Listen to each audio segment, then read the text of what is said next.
स्वागत है आपका फिल स्टडी मंत्रा यूट्यूब चैनल पे। साथियों, यूपी ट्रिपल एस सी लेखपाल भर्ती और अन्य भर्तियों के बारे में इस वीडियो में विस्तृत चर्चा करूंगा मैं, और आपको बताऊंगा कि किसका जो शॉर्ट लिस्टिंग है जारी होने वाली है, किसकी मेडिकल के लिए, और सारी की सारी रिजल्ट कब तक जारी होंगे, ये सब के बारे में चर्चा करेंगे। तो सबसे पहले बात करेंगे साथियों लेखपाल भर्ती के बारे में। तो लेखपाल की भर्ती है, उसका जो एडमिट कार्ड है आपको 10 से लेकर 12 सितंबर तक, मैंने पहले ही बता दिया था, जारी हो सकता है। 1-2 दिन आगे पीछे हो सकता है, उससे ज़्यादा नहीं होगा। और उसी टाइम पे आपका फुल शेड्यूल जारी होगा लेखपाल का, क्योंकि फुल शेड्यूल जारी करना बहुत ज़रूरी है कि जो तुम्हारा कितने लोगों को एक दिन में डीबी कंडक्ट कराया जाएगा। और ये आपका जो डीबी है सितंबर में 19 सितंबर से स्टार्ट हो रहा है, और अक्टूबर लास्ट तक आपका डीबी ख़त्म कराने की पूरी मंशा है आयोग की, कि अक्टूबर में ये आयोग का पूरा ये काम निपट जाए, मतलब लेखपाल का। उसके बाद आपको ज्वाइनिंग देने की बात चलेगी। ठीक है। तो साथियों, ये जो तुम्हारा डीबी है वो 10 से लेकर 12-13 तक मान के चलो आपको सितंबर में जारी कर दिया जाएगा। और बात करें साथियों इसकी क्या नाम है, डीबी कहाँ होगा, तो ये डीबी अब आयोग में ही होगा। जैसे मैंने कल भी बताया था आपको कि डीबी के लिए आयोग ही चुना गया है, क्योंकि आयोग ने संपर्क किया था यूपीपीएससी से, तो वहाँ पर उसका जो प्रीमाइसिस है वो खाली नहीं है। ठीक है, वो वहाँ पर कोई ना कोई एक्टिविटी चलती रहती है, तो उसके चक्कर में खाली नहीं है। अब ये आपको आयोग में ही देखने को मिलेगा। अब हाँ, आयोग के ऊपर डिपेंड करता है कि 600 बुलाएगा एक दिन में, कि 800 बुलाएगा, कि 1000 बुलाएगा, ये तो आयोग जानता होगा। तो इतना ही मतलब कैपेसिटी है उसकी। देखो, आयोग की कैपेसिटी तो बहुत कम है, आप जानते हो, लेकिन अब ये कितना इंतज़ाम कर पाता है वो आयोग जानता होगा। लेकिन सब कुछ निपट के अक्टूबर में ये आपका टोटल, मतलब सोच रहे हैं टोटल अक्टूबर में आपका डीबी खत्म हो जाए। तो चुनाव से पहले आपको ज्वाइनिंग देने की बात चल रही है। चुनाव से, आचार संहिता से पहले दी जाएगी, भी सीधी बात है। आचार संहिता कब लगती है? जनवरी में लगती है, दिसंबर में लगती है। उससे पहले आपको ज्वाइनिंग की बात चल रही है कि ज्वाइनिंग दे दी जाएगी। तो एक अच्छी बात है आपके लिए कि ज्वाइनिंग जल्दी होगी आपकी, तो बढ़िया चीज़ है। दूसरा, जूनियर इंजीनियर का जो न्यू नोटिफिकेशन है, जैसे मैंने पहले ही बताया था, जूनियर इंजीनियर का नोटिफिकेशन आपको इसी पैड से दिखाई देगा। ठीक है। तो जूनियर इंजीनियर 2023 में जो नई भर्ती आ रही है, नोटिफिकेशन आ रहा है, उसका नोटिफिकेशन इसी पैड 2022 से देखने को मिलेगा। पहले इसकी चर्चा चल रही थी कि हम पैड 2023 से कराएंगे, लेकिन ये पैड लेट होने वाला है। नवंबर में तो इसका पेपर ही होगा, और चुनाव को देखते हुए सब कुछ प्रक्रिया चल रही है। ठीक है। वो देखो, एजीटीए का जो नोटिफिकेशन है आपको मालूम है फंस गया है, अन्यथा की स्थिति में ये अगस्त में ही नोटिफिकेशन आ जाता, लेकिन ये फंस गया है। लेकिन ये नोटिफिकेशन पे भी मतलब चल रहा है काम, तो सितंबर में दोनों नोटिफिकेशन आपको देखने को मिल जाएंगे। ये तुम्हारा जूनियर इंजीनियर का भी और एजीटीए का भी नोटिफिकेशन सितंबर में आपको देखने को मिल जाएगा। अब बात करते हैं साथियों लोअर के नोटिफिकेशन की। जो लोअर पीसीएस है उसका नोटिफिकेशन कब तक आने की उम्मीद है? अब देखो, आएगा तो पैड 2022 से ही, लेकिन ये कब आएगा इसके बारे में कोई गारंटी नहीं है, कोई नहीं कह सकता कब आएगा।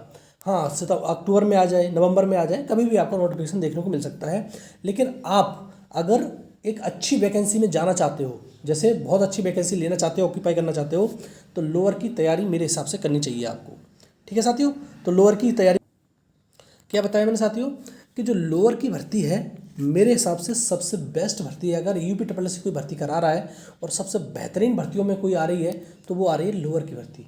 अगर आपको अच्छी, मतलब पीसीएस लेवल पर जाना चाहते हो, लेकिन पीसीएस नहीं बन पा रहे हो, लेकिन पीसीएस के इक्विवेलेंट करना चाहते हो, तो लोअर की भर्ती की तैयारी करो, और बहुत अच्छी बम्पर वैकेंसी आएगी इसमें। इस बार मुझे लग रहा है कि 800 से कम वैकेंसी नहीं आएगी, 600 से लेकर 800 के बीच में कितनी वैकेंसी आ सकती है। तो आपको तैयारी रखनी चाहिए अच्छी तरह से। और कोई डेस्क्रिप्टिव पेपर नहीं होता, सब सारे के सारे ऑब्जेक्टिव पेपर होते हैं, मेंस प्री दोनों होते हैं, लेकिन होते हैं ऑब्जेक्टिव, ये ध्यान रखो। तो अच्छी खासी अगर पेट से होगा तो इसका मेंस ही मेंस होना है, प्री तो इसमें होगा ही नहीं। ठीक है। और देखो दूसरी साथियों, अब बात करते हैं अन्य भर्तियों के बारे में। जैसे बीपीओ की भर्ती कहते हैं, जो बीपीओ की भर्ती है 1468 पोस्ट पे। अब देखो, इसकी शॉर्ट लिस्टिंग कब तक देखने को मिलेगी? शॉर्ट लिस्टिंग अक्टूबर में या सितंबर लास्ट तक आपको, जैसे सितंबर लास्ट में या अक्टूबर फर्स्ट वीक में आपको देखने को मिल जाएगी। लेकिन पेपर साथियों इसका तुम्हारा जो पीटी हो रहा है 2023 वाला, उसके चलते ये नवंबर में तो नहीं होने वाला, दिसंबर में ही इसका पेपर संभव है। किसका? बीपीओ का। और बीडीओ का रिजल्ट बात करें साथियों, तो नवंबर में ही आ जाएगा रिजल्ट इसका, और जल्दी आ सकता है। मैंने कहा था जल्दी आप ला सकते हो रिजल्ट। कैसे ला सकते हो? आप आयोग से मिलो, लोग बात करो, क्योंकि 2018 की भर्ती है, ये बहुत पुरानी भर्ती है। री एग्जाम 2023 में हुआ है, 5 साल गुजर चुके हैं। तो आप चाहो तो दबाव प्रेशर बनवा के इसका रिजल्ट जल्दी मंगवा सकते हो, अन्यथा की स्थिति में वो तो अपनी तरह से काम करेंगे, ये बात मान लो। क्योंकि पुरानी भर्ती हो जाती है तो आप प्रेशर लगवा सकते हो कि हमारी ये इतनी पुरानी भर्ती हो गई, आप जल्दी से जल्दी इसका मतलब रिजल्ट जारी करवाओ और हमें ज्वाइनिंग दिलवाओ। तो ये हो सकता है, पॉसिबल है ये, ऐसा नहीं कि नवंबर में आएगा, नवंबर से पहले भी आ सकता है। दूसरा, ITI इंस्ट्रक्टर की बात करें साथियों, तो ITI इंस्ट्रक्टर मैंने बताया था कि जो अगस्त है उसमें आपको शॉर्ट लिस्टिंग देखने को मिल जाएगी, लेकिन अब ये छुट्टियां पड़ने वाली हैं तो आपको फर्स्ट वीक में ही सितंबर के इसकी ITI इंस्ट्रक्टर की शॉर्ट लिस्टिंग देखने को मिलेगी। उससे पहले शॉर्ट लिस्टिंग देखने को नहीं मिल पाएगी, क्योंकि अभी रक्षाबंधन की छुट्टियां हो जाएंगी, उससे बाद में आप कुछ नहीं होगा, अब तो छुट्टियां हो जाएंगी आयोग की। लेकिन हाँ, इस पर काम चल रहा है, आपको बहुत जल्दी इसकी शॉर्ट लिस्टिंग देखने को मिलेगी और इसकी जो तुम्हारी एग्ज़ाम की डेट है वो भी आपको देखने को मिल जाएगी। अब देखो साथियों, जैसे मैंने ASO और कंबाइंड टेक्निकल की भर्ती की बात बता दी। कंबाइंड टेक्निकल की भर्ती है तुम्हारी 2016 की, तो इसका जो रिजल्ट है वो सितंबर में ही जारी होगा। दूसरा, ESO का रिजल्ट भी सितंबर में ही जारी होगा, लेकिन सबसे पहले होगा कंबाइंड टेक्निकल का, उसके बाद ASO का रिजल्ट जारी होगा। और ASO की नई भर्ती भी आ रही है, लेकिन 2022 से आएगी या 2023 से आएगी ये कह नहीं सकते, लेकिन ये तुम्हारी ASO की नई भर्ती ईजाद हो गई है। और दूसरा, तुम्हारा मतलब उनका अध्याचन आ चुका है आयोग में।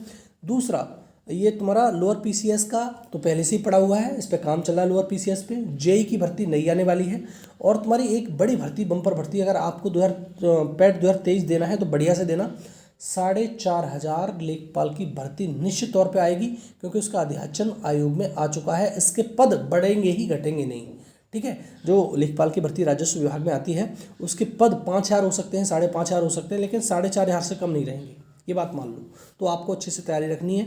और बहुत सारे जो नोटिफिकेशन होते हैं अनएक्सपेक्टेड होते हैं, जो आ जाते हैं बीच में, मालूम ही नहीं पड़ते। तो आपको अपना जो तैयारी है वो बढ़िया से रखनी है।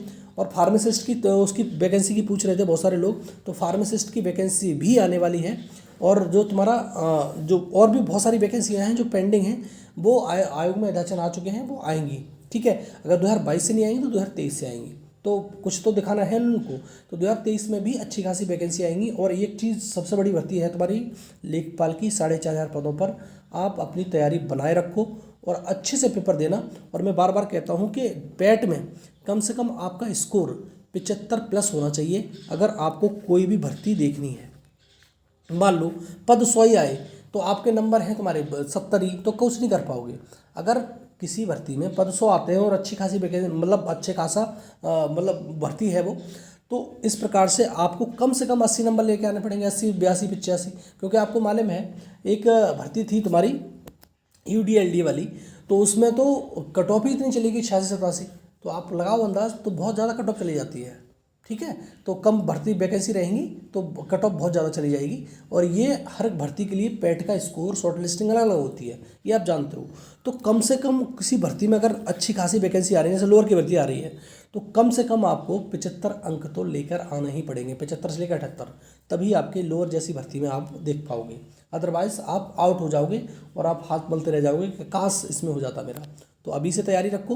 और PET का जो पेपर होगा वो नवंबर में ही होगा, फर्स्ट वीक में या सेकंड वीक में, उससे पहले पेपर नहीं होगा, ठीक है साथियों।